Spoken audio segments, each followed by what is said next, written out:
नमस्कार दोस्तों, आज इस वीडियो में हम आपको पौष पुत्रदा एकादशी की व्रत कथा सुनाएंगे।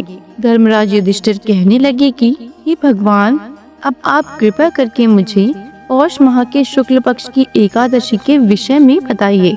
इस एकादशी का क्या नाम है तथा इसके व्रत का क्या विधान है, इसकी विधि क्या है, इसका व्रत करने से किस फल की प्राप्ति होती है और उसमें कौन से देवता का पूजन किया जाता है। कृपया यह सब विधान पूर्वक कहिए।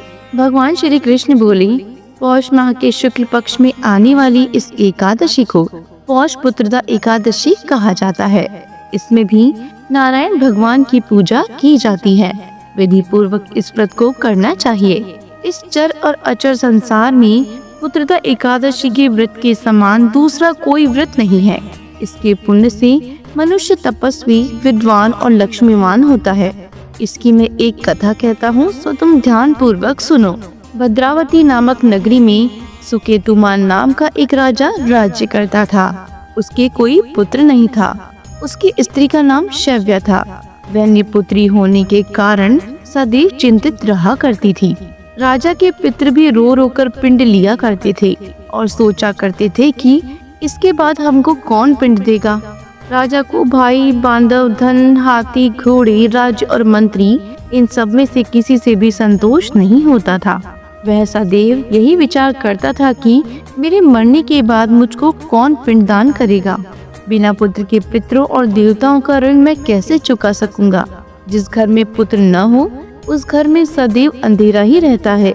इसलिए पुत्र उत्पत्ति के लिए प्रयत्न करना चाहिए। जिस मनुष्य ने पुत्र का मुख देखा है वह धन्य है। उसको इस लोक में यश और परलोक में शांति मिलती है, अर्थात उनके दोनों लोक सुधर जाते हैं। पूर्व जन्म के कर्म से ही इस जन्म में पुत्र, धन आदि प्राप्त होते हैं। राजा इस प्रकार रात दिन चिंता में लगा रहता था। एक समय तो राजा ने अपने शरीर को त्याग देने का निश्चय किया, परंतु आत्मघात को महान पाप समझकर उसने ऐसा नहीं किया। एक दिन राजा ऐसा ही विचार करता हुआ अपने घोड़े पर चढ़कर वन को चल दिया तथा पक्षियों और वृक्षों को देखने लगा। उसने देखा कि वन में मृग, व्याघ्र, सुअर, सिंह, बंदर, सर्प आदि सब भ्रमण कर रहे हैं। हाथी अपने बच्चों और हथनियों के बीच घूम रहा है। इस वन में कहीं तो गीदड़ अपने कर्कश स्वर में बोल रहे हैं, कहीं उल्लू ध्वनि कर रहे हैं। वन के दृश्यों को देखकर राजा सोच विचार में लग गया। इसी प्रकार आधा दिन बीत गया। वह सोचने लगा कि मैंने कई यज्ञ किए, ब्राह्मणों को स्वादिष्ट भोजन से तृप्त किया, फिर भी मुझको दुख प्राप्त हुआ। ऐसा क्यों? राजा प्यास के मारे अत्यंत दुखी हो गया और पानी की तलाश में इधर उधर फिरने लगा।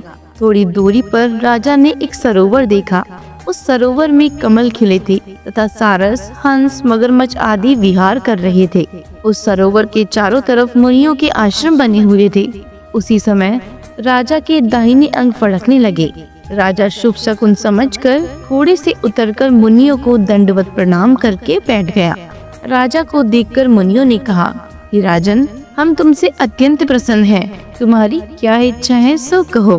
राजा ने पूछा, महाराज, आप कौन हैं और किस लिए यहाँ आए हैं, कृपया करके बताइए। मुनि कहने लगे कि हे राजन, आज संतान देने वाली पुत्रदा एकादशी है।